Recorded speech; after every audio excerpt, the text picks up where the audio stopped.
Bonjour et bonsoir très chers internautes, cela dépend de l'ère Oyo.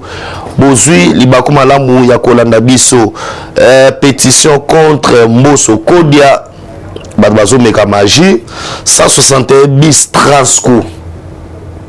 Ah, beaucoup. Passé, Tolo Belango. Plainte contre Martin Fayoulou, Pauline Moudzamabe a porté plainte contre Martin Fayoulou. Construction et hôpital ya Mounene Koleka Mama Yembo Fachi Béton Tobeta Masonango. Nous sommes de cœur avec notre frère Christian Bossembe. Oyo na moni bato bazonga babunga nzela et kotuka ko rappeler bino que non ezaba blon ezaba piège et nous sommes là pour les soutenir. Proposition à loi Noël Tchani eza à l'ordre du jour té na session oyo ya septembre bakolo belango té makambo ezali ndenge nini. Encore une fois na mabota na bino na bandako na bino na pesi bino Oto bengi bonjour et bonsoir.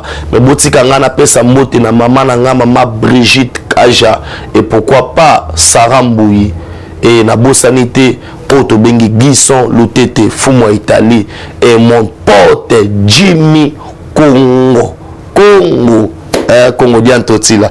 C'est ça. Parlons politique, parlons actualité. Tokota na mozindo, to panzanteke. D'entrée de jeu, je tiens à rappeler Nabatouké. Les gens ont y a beaucoup parlé dans ce pays. L'Obezaki, un certain les 16, ceux qui n'ont pas sanité de décoration, l'Obezaki les 16, les Louisa les 17, un n'a pas sanité de couper sa moto na moutazan si ma caméra, ne connaît ranci, yé mon caméraman, yé mon nyonso. Nazana nouana, pour envoyer Sabino Nini, que Oyo tobengi politique na mboka na biso, les gens bazo sakana.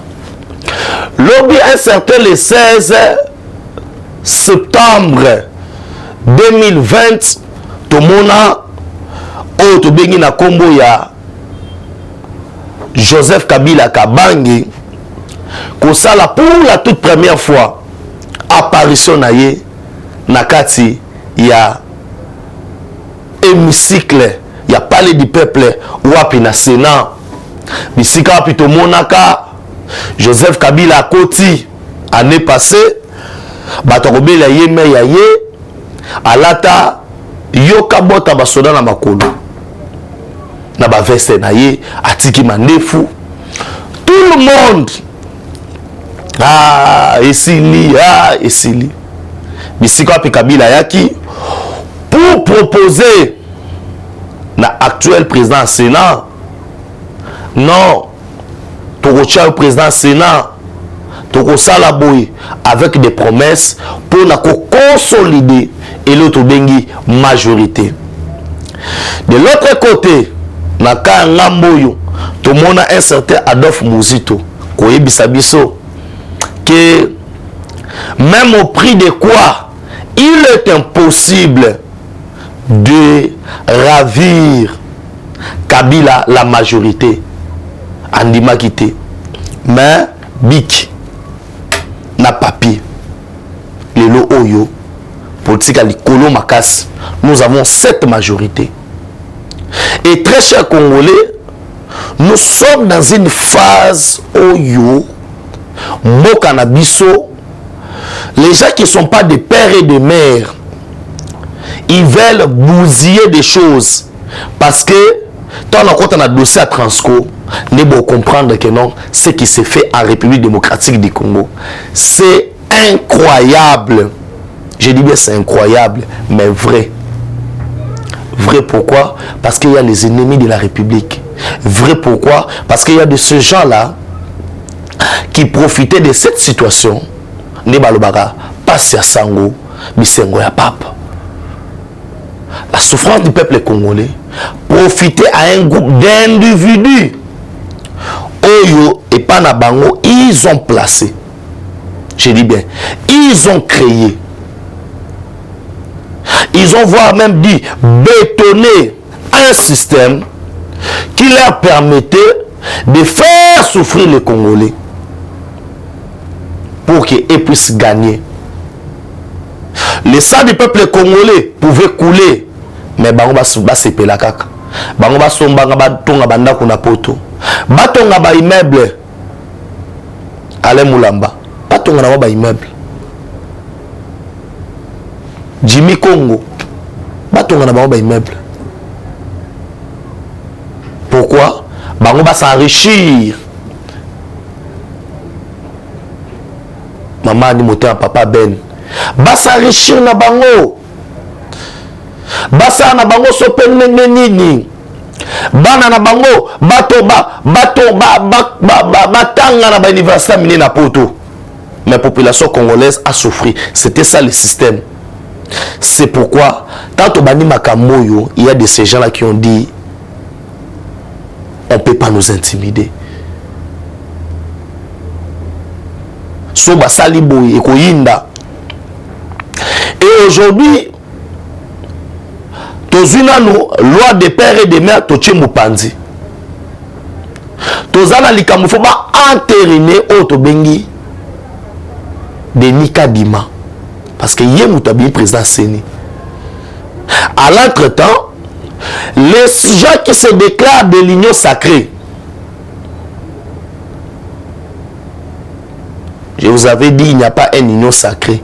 Nous avons l'union des hypocrites. Nous avons une union où piaquer.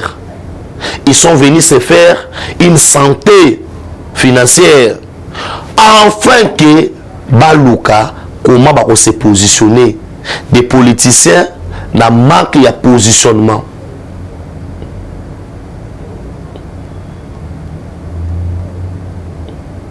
C'est ces politiciens-là, Oyo Bango, Lelo Oyo, va se transformer dans un donneur de leçons. Tout ce qu'on a quelques cadres à FCC. Au balobi non, to sangani na la muka, to luka to barré route na dictature. Mais de quel type de dictature où bozo ça la allusion? Dans un pays où on outrage le chef de l'État par un individu qui représente rien sur le plan politique, il se permet d'injurier le chef de l'État. C'est pourquoi je vais lire, parce qu'il y a quelqu'un, même en Belgique, Zanga Mobutu, sur RTBF, depuis l'arrivée au pouvoir de M. Félix Antoine Tshisekedi Tshilombo, le président de la République, les Congolais ont maintenant leur valeur sûre.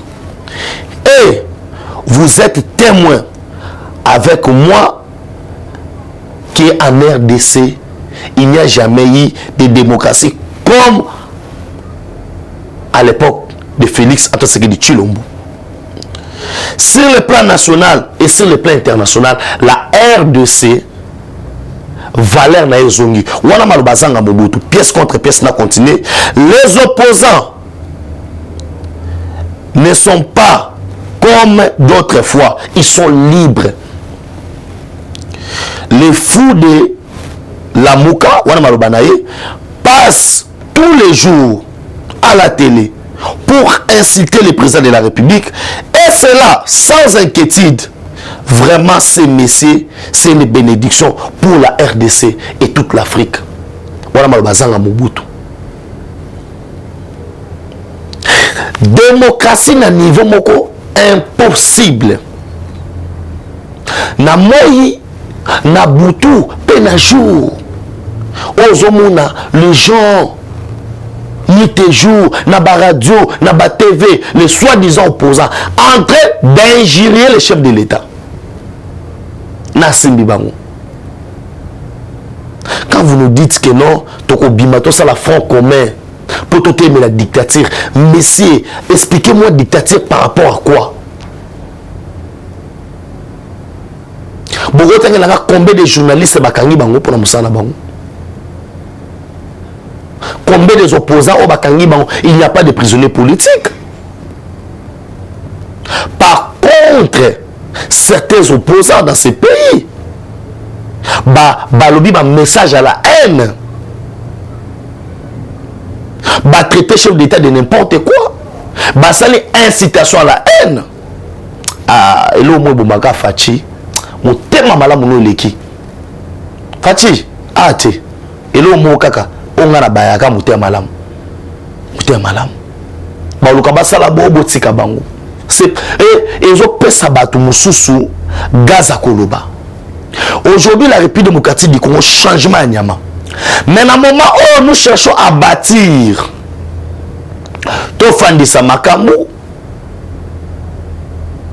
aujourd'hui, le président de la République, les garants de la nation, les garants du bon fonctionnement des institutions, na principe où il y a séparation de pouvoir, Fachasa Ndeni, Ake Nurobenda Moso na Makasa Salikamo, XY, non. L'Assemblée nationale, c'est une institution où yo azo travailler na ndenge na ye. Et aujourd'hui, comme ces gens-là, ils voient qu'en Mosso, makambu ya dictat, balinga ki Mosso sa lokwa Jani Mabunda, o mokonza mboka zolo baboué, ya zolo baboué. Na yebite, balinga ki Mosso se comporter le kola, mbanda ya Fachi, ate milaka mokonza mboka. Non, c'est pas comme ça. Je vois que pour na bon message na démocratie, bon message na état de droit, et que vous avez notant. Oui, vous avez notant. Na moi bene vous avez notant. Et qui vous a facilité pour na bino s'adapter. Na ba donne ya sika politique, et ça facilité. Oui, je comprends que et cause la facilité. Pour ceux qui sont facile, la Bible, ceux qui sont facile, bon, on se comporter bon côté. Aujourd'hui, à notre grande surprise, il y a de ces gens-là qui se disent de l'union sacrée, qui signent une pétition pour Bakoye sa papa Mbosso. Tant beaucoup de Mbosso, vous voyez combien les élections, il y a président, il y a Assemblée nationale côté Bisso. Et ce qui y a quoi, Biomo Bimba Kouy, et comme Makabuto Sakabanini, à l'entretemps, pourquoi ils veulent faire ça? L'objectif est été bas, calmer, et là, Oyo, il y a tout qui n'a pas élection. Ils savent bien les bien que, à partir, il y a l'Assemblée nationale, tant qu'on a entériné, Otobengi, Denis Kadima, le Kola, ministre des Finances, alors qu'il y a déjà Mongo Ezali, et que soit ici calendrier, bah ici bango bouna bouye, bah organise bah élection au Salema, recensement au Salema, makamouan surtout, mais n'a pas bah bousiller yango. Tokoma na babilo wa baso luka les dialogues. Il n'y aura pas de dialogue dans ces pays. Là, monsieur, ne rêvez pas. Ne rêvez pas. Eh mes frères, bon l'autre côté, ce pays doit décoller. Notre pays doit aller de l'avant. Mais ce pays va aller de l'avant. La classe politique nini. Et Seigneur Libiso à Benjamin Mouanasouka pièce contre pièce. Les gens autolinimo cannabiso. J'aime ce pays. J'aime notre nation, la République démocratique du Congo. C'est ça où c'est le Congo ou rien, Congolien totil en Congo. C'est ça biso. Et son alali na l'amour qui nuit et jour. Et nous avons un président qui aime ce pays. Il aime énormément ce pays. Simple. Soyez simple comme Colombe, Nefatia Zali. Un président où ils ont voyagé, n'avions réglé à CA. Amati le roi Moutounioso. Allié Bilo qu'on a avion, le roi Batounioso.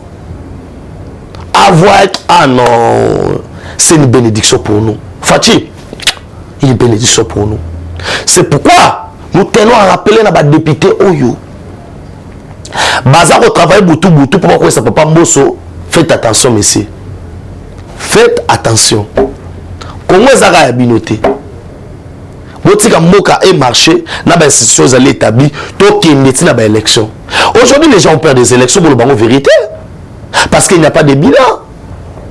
Non, l'Aksabino Nzela Chikapa. Non, l'Aksabino Nzela ya Kasumbalesa. Non, comment on forme les commandos militaires na Congo et pas les instituteurs congolais. Hein? Ma vidéo en ezali, numéro de téléphone yangwana, plus 243 9 70 40 89 57. Plus 243 9 70 40 89 57. Biska Boromo na bino na bilili. Qui facha zo travail makasi. Faute d'état na émission moi na ba annexer ma vidéo en ezate. Mais son Seigneur Rosango, yo ko tinelanga da message so na bosani, tinelanga susu to tinda taka mokili bat bazatel me belé, peut-être ko melenga Benjamin tina vidéo na tina kité mais rappelle-moi je vais envoyer. Bon moi que mon 16 ans 14 salema. Maintenant ces gens-là savent bien et bien que na 2023 ils n'ont pas makambo yo ba ko accuser na mokonza mboka. Quand vous parlez à Bouyango mo luka ba déstabiliser l'Assemblée nationale. Et Papa Mbosso, on est ensemble. Dossier Transco. Ah mon frère. Aïe aïe aïe aïe aïe aïe aïe aïe aïe aïe. Ah ce que son a lobby sous que non a ma vidéo ezali. Chéribon ok me ministre à transport. 161 bis à Transco. Balongo la bis à Transco na entrepôt. Bisika ba bis ezalaka. Ba kendo bo mona mapango mo bona ntene. Ah mon frère. Ah non. Fallait faire un pouvoir. 161 bis, ba sabota yango. Bis et bébika clignoteur. Phare moko pasuki. Mais ba ye wana ba longoli yango moteur. Ba longoli taux d'échappement. Ba longoli paraprise. Ba kena ville brequin. Ba longoli ba amortisseur. Ba longoli ba pinasika. Ba kamati bis ba tchan likolo mabanga. 161 bis pour faire quoi? Saboter les chefs de l'État. Saboter les chefs de l'État. Population Tamouane Makolo aussi longtemps bis ezali mais ba prendre si bis nanko keza obiba nzokande lokuta. Chose grave, 1 million de dollars ebima. Je dis bien 1 million de dollars ebima pour réparer ba bis wana. Na oyo biso awa mbongo monanité ba image ya wana ezali bo mona ba bisikola mabanga bokolela hein bokolela présenté au golden bokolela giso lu tete fumo Italie otali boti plein mon frère Zefilomele na bando tala ba image esalinga pasi Nikolo yo elobi na sarambo ya bibe jamais kolela kate ozamona mobile tika mo bolela ya émission ndena boyi kolela mais ça fait très mal l'argent du contribuable congolais mongo ba kata biso na mpako mongo na biso ba congolais to sombi ba bis déjà ya kala bakamati na bango bis boyebi ye ndeko matata mponyo bakamata ba bis baboma yango na ko bis c'est un problème que non radio bis et débit bazo bis fandese ah non oui ça va congolais de père et de mère après ça fatua c'est le côté patin placebo silence radio aucune déclaration bolo balisous 161 bis au moment où bande konanga ba nyo kwa manachangu na transport au moment oyo mokonza mboka osaka non transport zanga babiste na moment oyo on fait un effort le gouvernement malgré les difficultés fait un effort gouvernement ba wario pour na koya en aide na société Transco mais t'as la conséquence bande konangai sauter les vidéos en okapo solela ça fait très mal scandale 161 bis et fan non baboma ngona nko le temps où je bois bis à Transco nko yebisa ngai non perdre c'est la population facha mata Transco te ministre mata Transco te na mata Transco ezanga Benjamin ezande konanga ransi yimta mata Transco il faut être tongo auta kotazo uta papa amata Transco pour la moins cher Transco zo débat na biso ba étudiant bande on a besoin d'étudiants à 500 francs azambo bimana inikini. Voyez ces gens-là. Voyez ces gens qui ont dirigé ce pays pendant 18 ans.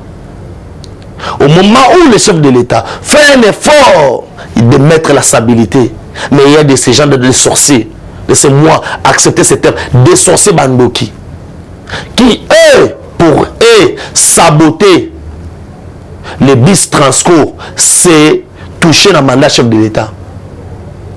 Je demande à la justice, je demande au ministre que les responsables bakangama. Tokolande la dosso tina suka.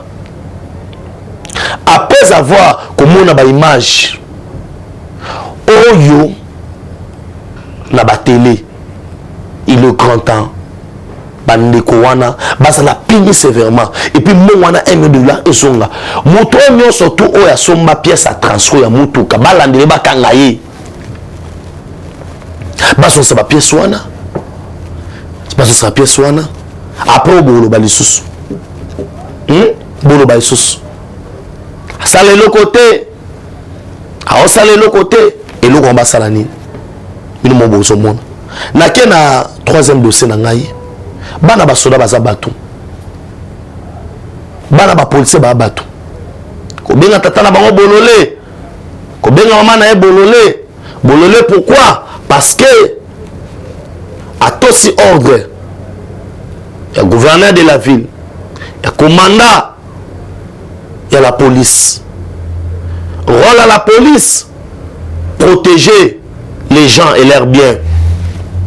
Rôle à la police, côté les mélamounions surtout Oyo, à Linga, à Bébissa ordre public. Et bande kobino mouzo mona, na babini l'état dans les réseaux sociaux. Que ba polisa ngani ba oleka na bango ba temi na bango mais Martin Fayulu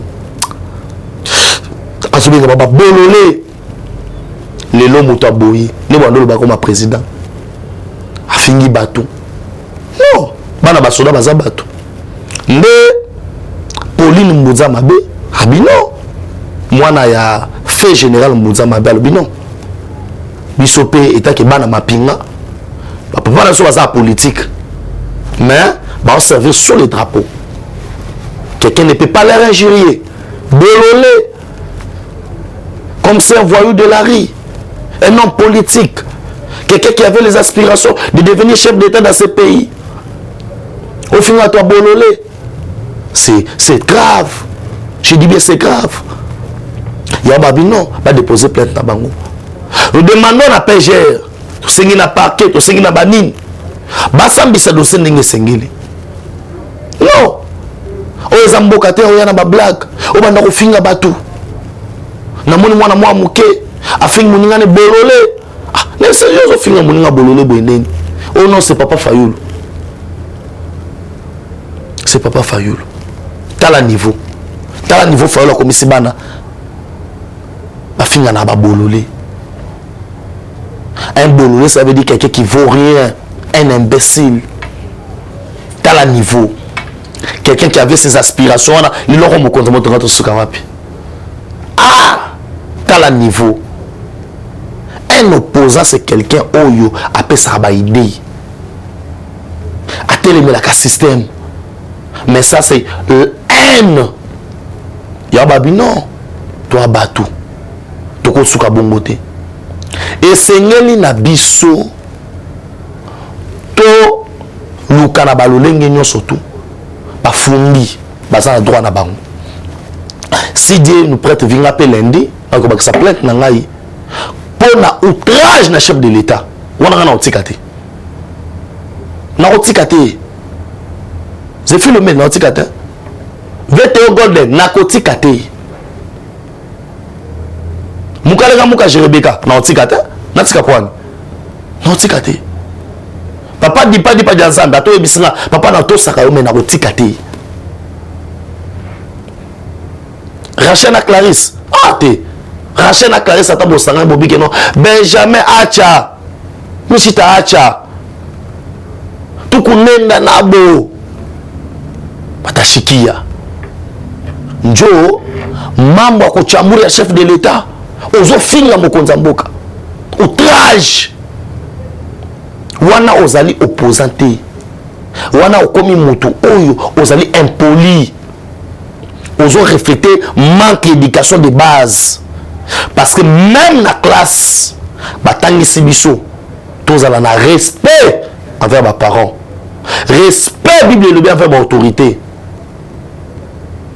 respect dans l'institution quand quelqu'un s'exprime il y a injure makamwa soni accuser les chefs de l'État outrager les chefs de l'État non ça ne doit pas rester impuni c'est pourquoi dès ce lundi déjà tous à la paix on n'a pas presse accompagner là qui ont déposé plainte oui je vais le faire à ta bobine je vais le faire on a pas son compte à contact nangai numéro de téléphone on a plus 243 9 70 40 89 57 plus 243 9 70 40 89 57 toi qui ont déposé plainte non moi sera jamais sans déposer n'a qu'à déposer les sous pour nous mutu dans nzela so babanga moyibi baso abeti ya mutu moi so yo bakisa sous il peut pas outrager le chef de l'État chef de l'État ça commence à mututer nana mono ndeba blague comme les quatre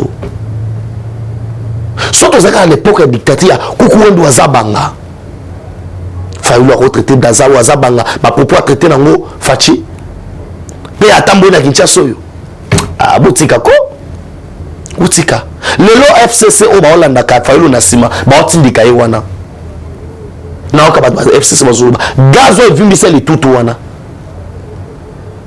na tanga fachi so asazo le tutu les natanga fachi bazo mema na kimia bakoti na mutuka batoboli bapine basombeli bapine sika bapesi koyamila. Arrêtons ces histoires là. Notre frère Christian Bosembe on a zoloba on ne peut pas commencer à nous intimider. Dans ce pays il y a de ces gens là où badimisa ba propos moko autolobi otika le fungoli munoko à l'endroit chef de l'État parce que vous allez inquiéter et ndeko na biso Christian Bosembe alobi kaka maye oyo mutu muso alobi mais comme c'est ezala batu moko boye pona bango Christian azali mobobe na bango o bamba ko sakanela o ba ko ningisa on doit mettre à genoux les gens qui soutiennent les chefs de l'État to mona awa papa na biso akendaka bo papa ka diombo de reste mémoire tilelo tozomo na boutissement banquette té mais za la batu mobo ba menasa kiye ba kotela ke na ndako ba beta kiye ba sala ke mabe mais sans suite.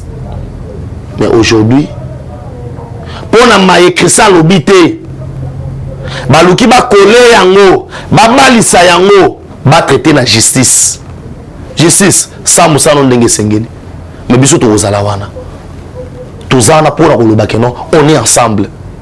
Aujourd'hui les communicateurs du chef, je dis bien les communicateurs du chef ndeba oyo bazozwa basakana na bango ndeba bazokanga to mona bakanga ki maître Joël là le comme Christian Bosembe lobi na yeba teza kulutu na gili to kozala lobi oza président René to président Yokason bisonde bato romonela biso rande to loba mabe aussi longtemps na ba propos na biso rien mabe bimi. Arrêtons ces histoires là, arrêtons ces histoires là, je dis bien arrêtons ces histoires là. Il y a mon temps le bar vérité na plateau bon ka bo effacer mais il y a de ces gens là qui ont parlé plus pire que ça. Hein? Partambola. Tous ensemble. On est ensemble avec notre frère Christian Bosembe. Nous avons la proposition Noël Chani. Aux inscrits à l'ordre du jour. Nous avons tous annoncé. Nous avons tous inscrits à l'ordre du jour. Ce soir en mars, nous sous-entendons que na mikolo ezali koya proposition de loi wana ekoleka nango kaka et ba osambisa ba koluka ba débattre ce yango. Je sais que des pères et des mères baza ebele on va voter loi wana. Et nous serons là pour l'instant pour se soumettre à aux alliés volonté. Il y a Assemblée nationale. La plénière nango, na pesi merci na ransi wazaki na caméra, na bosanité docteur Eva Boukassa, centre Bolingo en direct à Likasi, Nzambazana yo et pourquoi pas auto bengi Philomele. Alain Moulamba, na maman, na bébé, na biso Gédéon, Nzambazana bino en direct à Maroc. Les amis de Benjamin, moi, na souka na Maroc, na bossa de binoté, na que non, to solara week-end, quand n'engé seigneur malgré Nicolo yo, maman ni moté en papa ben, na Yaya Bénédicte, Nzamba pambola bino. À toi Sarah, Nzambazana yo, et pourquoi pas, na pesa moté, na ba de milliers de personnes, oh yo balanda rabiso partout dans le monde, oh batika rabisoté, pour na Congo. On est ensemble. Pourquoi pas n'appeler ça moto na Rachel, na Clarisse et na bosanité bateau nous sommes dans de l'ombre de premiers naza pour ça bateau tu investir dans domaine mibale bilanga na élevage à la traitance pour ça son terrain na kinkole na maluku wapi côté ba otonga cité ba besuka ba mbongo Benjamin na suka yo mwana bino. Nous faisons ce service-là, nous sommes le pangu, nous sommes le mikanda, nous sommes hectares, nous sommes le mikanda, nous sommes abélés, nous sommes mikanda, on peut faciliter ces documents-là, tout ça, on a le mangu, et ça la sécuriser. Kosuka na acte de vente te lokato sala mikanda l'état au benga contact aux ana lopango ba boto la biso ba sala biso boye boye na boye bwana raison na bino bo benga na téléphone to comme il y a un état de droit tout lokato faciliter bino tout ça grâce il y a auto bengi Benjamin mwana suka mwana na bino petit mais costaud numéro de téléphone à répondre pour na suka plus 243 9 70 40 89 57. Ce que c'est peut-être une émission qu'on a eu parce que caméraman n'y surtout nous on a ça na sima caméra et na sima que non na popoli les loga boy pendant la Congo za biso ciao. Eshima, votre magazine qui bat au rythme de l'actualité. Retrouvez la nouvelle édition. Exclusivité, Sakombi Molendo, le pionnier de la bancarisation. Le ministre des Affaires foncières a signé le 3 juin 2021 avec son collègue des Finances l'arrêté interministériel portant bancarisation des opérations foncières et immobilières supérieures ou égales à $10 000 américains. Une première en RDC concrétisée par celui qui fait figure de porte-étendard de la numérisation et de la sécurisation des titres fonciers. Aimé Sakombi Molendo est de plein pied dans la matérialisation de sa politique qui suit la vision du chef de l'État, Félix Antoine Tshisekedi, celle de faire du numérique un levier d'intégration, de croissance économique et de progrès social. Nation, gouvernement des warriors, bilan de gestion des 100 premiers jours du gouvernement Samalou Kondé. SONAS, le DG Lucien Boniemé Ekofo présente un bilan largement positif pour les grandes réalisations du premier semestre 2021. À lire également l'interview de Seth Kikouni portée sur les questions d'actualité. À la découverte de Tissia Mukuna, la DG de la marque La Quinoise, café planté et transformé à Kinshasa. Interview exclusive de Richard Ilunga, DG de l'ONIP, qui confirme l'identification de la population congolaise avant les élections 2023. Un an de patrouille financière, les audits de l'IGF mettent à l'écart les mandataires impliqués dans la mauvaise gestion des deniers publics grâce à Jules Alinguete, inspecteur général des finances, chef de service. Une analyse sur les coups d'État en Afrique et leurs conséquences. Retrouvez l'intégralité du magazine Eshima dans les kiosques. Eshima Magazine, un nouveau standard d'information.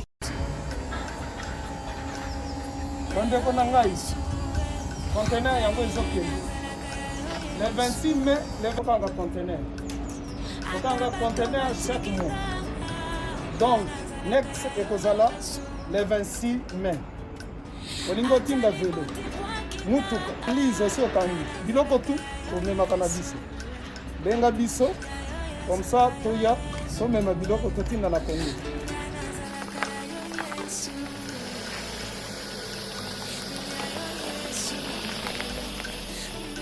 Bandeko kari yango oyo touti kozongo ezokende Kinshasa. Ozana mutuka pesa biso ezoke. Merci. Le 26 mai, au sous-prendre, il y a 2021 au Tosana.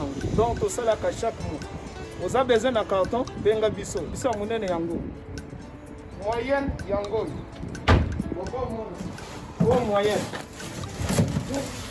yango na carton na biso ya moke eza na 3 dimensions oyo nyonso olingi otinda benga biso tozozwa bavelo tozozwa bavalise mituka tozozwa donc eloko tu tozomema na Kinshasa. Merci beaucoup. Mutuka, vélo, salon, biloko andako, biloko tout tozomema.